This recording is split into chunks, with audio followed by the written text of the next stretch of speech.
You, John Fitzgerald Kennedy, do solemnly swear I, John Fitzgerald Kennedy, do solemnly swear that you will faithfully execute the office of President of the United States that I will faithfully execute the office of President of the United States and will, to the best of your ability, and will, to the best of my ability, preserve, protect, and defend the Constitution of the United States. preserve, protect, and defend the Constitution of the United States. So help you God. So help me God.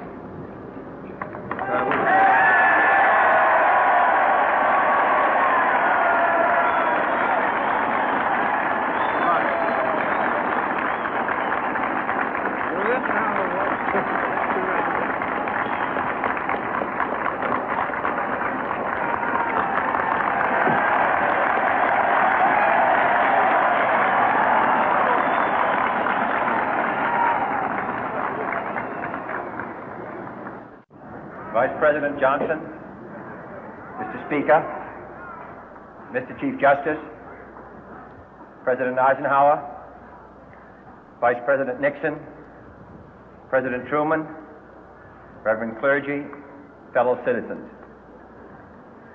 We observe today not a victory of party, but a celebration of freedom, symbolizing an end as well as a beginning, signifying renewal as well as change.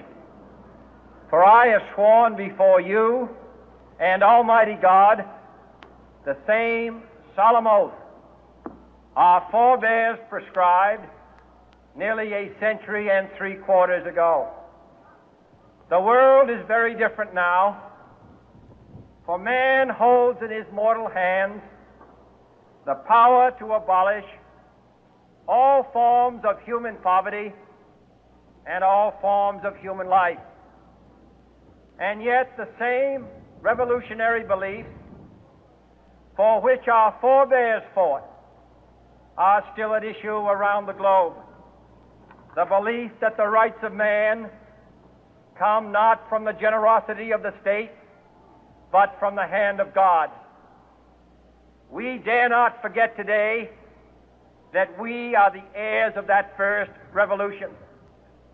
Let the word go forth from this time and place to friend and foe alike that the torch has been passed to a new generation of Americans born in this century, tempered by war, disciplined by a hard and bitter peace, proud of our ancient heritage, and unwilling to witness or permit the slow undoing of those human rights to which this nation has always been committed and to which we are committed today at home and around the world.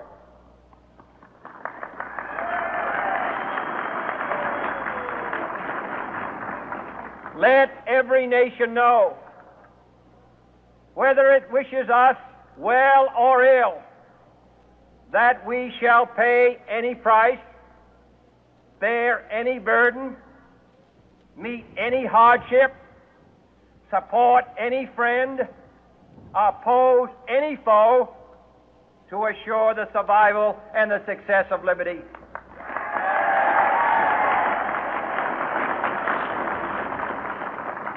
This much we pledge and more. To those old allies whose cultural and spiritual origins we share, we pledge the loyalty of faithful friends. United, there is little we cannot do in a host of cooperative ventures. Divided, there is little we can do, for we dare not meet a powerful challenge at odds and split asunder. To those new states whom we welcome to the ranks of the free, we pledge our word that one form of colonial control shall not have passed away, merely to be replaced by a far more iron tyranny. We shall not always expect to find them supporting our view, but we shall always hope to find them strongly supporting their own freedom, and to remember that in the past, those who foolishly sought power by riding the back of the tiger ended up inside.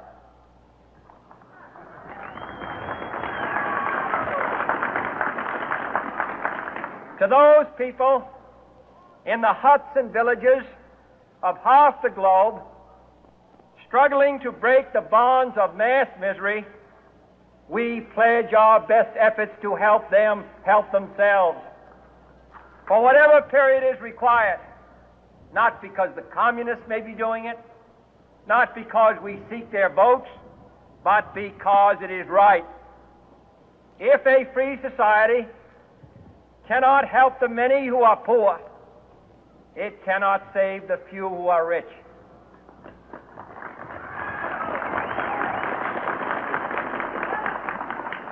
To our sister republics south of our border, we offer a special pledge to convert our good words into good deeds, in a new alliance for progress, to assist free men and free governments in casting off the chains of poverty. But this peaceful revolution of hope cannot become the prey of hostile powers. Let all our neighbors know that we shall join with them to oppose aggression or subversion anywhere in the Americas. And let every other power know that this hemisphere intends to remain the master of its own house.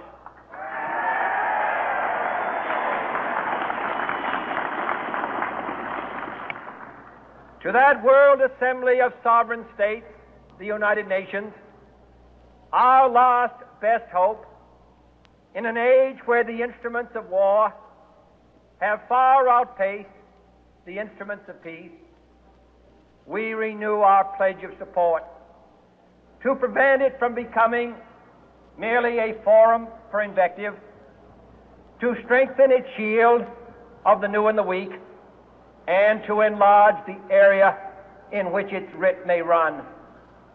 Finally, to those nations who would make themselves our adversary, we offer not a pledge, but a request that both sides begin anew the quest for peace.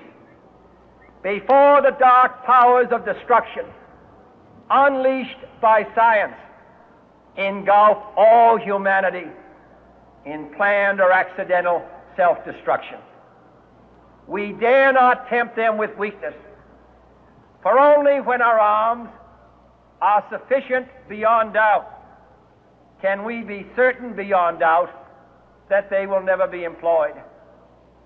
But neither can two great and powerful groups of nations take comfort from our present course, both sides overburdened by the cost of modern weapons, both rightly alarmed by the steady spread of the deadly atom, yet both racing to alter that uncertain balance of terror that stays the hand of mankind's final war.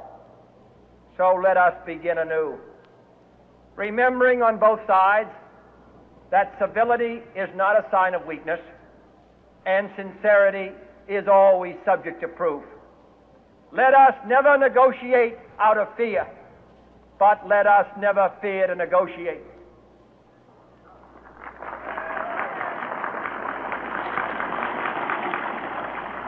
Let both sides explore what problems unite us, instead of belaboring those problems which divide us. Let both sides, for the first time, formulate serious and precise proposals for the inspection and control of arms, and bring the absolute power to destroy other nations under the absolute control of all nations.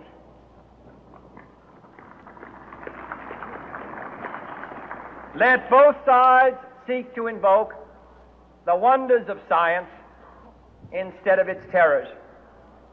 Together, let us explore the stars, conquer the deserts, eradicate disease, tap the ocean depth, and encourage the arts and commerce. Let both sides unite to heed in all corners of the earth the command of Isaiah to undo the heavy burden and let the oppressed go free. And if a beachhead of cooperation may push back the jungle of suspicion, let both sides join in creating a new endeavor, not a new balance of power, but a new world of law, where the strong are just and the weak secure and the peace preserved. All this will not be finished in the first 100 days, nor will it be finished in the first 1,000 days, nor in the life of this administration, nor even perhaps in our lifetime on this planet. But let us begin.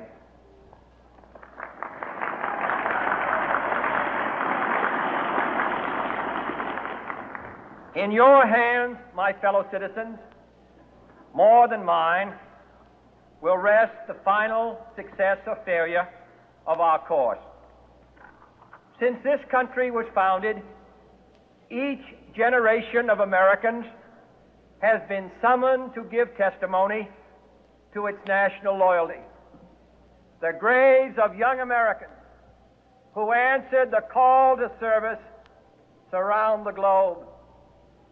Now the trumpet summons us again, not as a call to bear arms, though arms we need, not as a call to battle, though in battle we are, but a call to bear the burden of a long twilight struggle, year in and year out, rejoicing in hope, patient in tribulation, a struggle against the common enemies of man, tyranny, poverty, disease, and war itself. Can we forge against these enemies a grand and global alliance,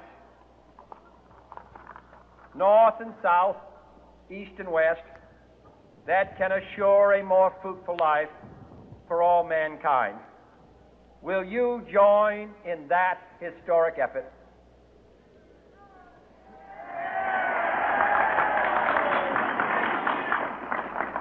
In the long history of the world, only a few generations have been granted the role of defending freedom in its hour of maximum danger. I do not shrink from this responsibility. I welcome it.